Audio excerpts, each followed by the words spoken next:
Friends, welcome to my YouTube channel. ఈరోజు నేను మా పాప కోసం దాల్ రైస్ ప్రిపేర్ చేసిన. దానికోసం ముందుగా 1/2 అవర్ పాటు 1 స్పూన్ బియ్యం, 1/2 స్పూన్ కిందిపప్పు, 1/2 స్పూన్ ఎర్రపప్పు నానబెట్టుకోవాలి. 1/2 అవర్ పాటు నానబెట్టుకోవాలి.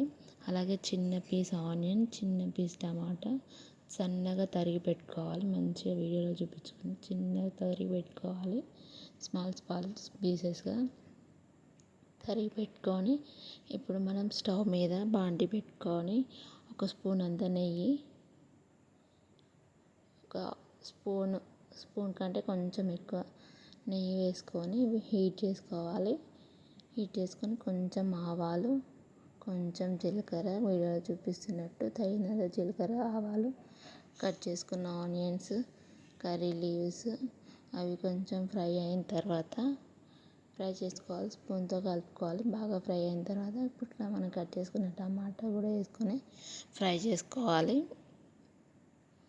మంచిగా ఫ్రై అవ్వాలి. సాల్ట్ మాత్రం యూజ్ చేయొద్దు, ఎందుకంటే 1 ఇయర్లో పిల్లలకి సాల్ట్ పెట్టొద్దు. మన పాలల్లో, వాటర్లో మనం ఇచ్చే ఫుడ్లోనే వాళ్ళకి అదే సాల్ట్ సరిపోతుంది. కొంచెం చిటికెడంతా పసుపు వేసుకోవాలి. అది కూడా బాగా ఫ్రై అవ్వనివ్వాలి.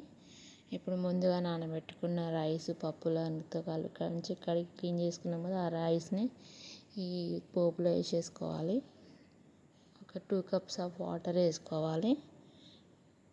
ఇక మూత పెట్టి మంచిగా మనం ఉడకనివ్వాలి. మెత్తగా ఉడకనివ్వాలి.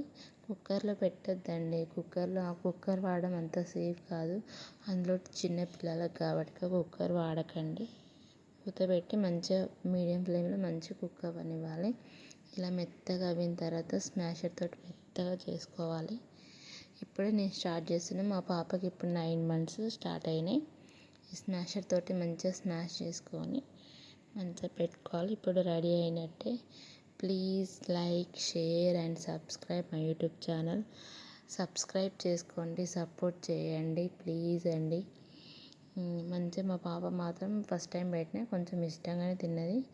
కాకపోతే లాస్ట్లో ఏడ్చింది. ఇంకా ఏడ్చినంత వరకు నేను తినిపిస్తాను. తర్వాత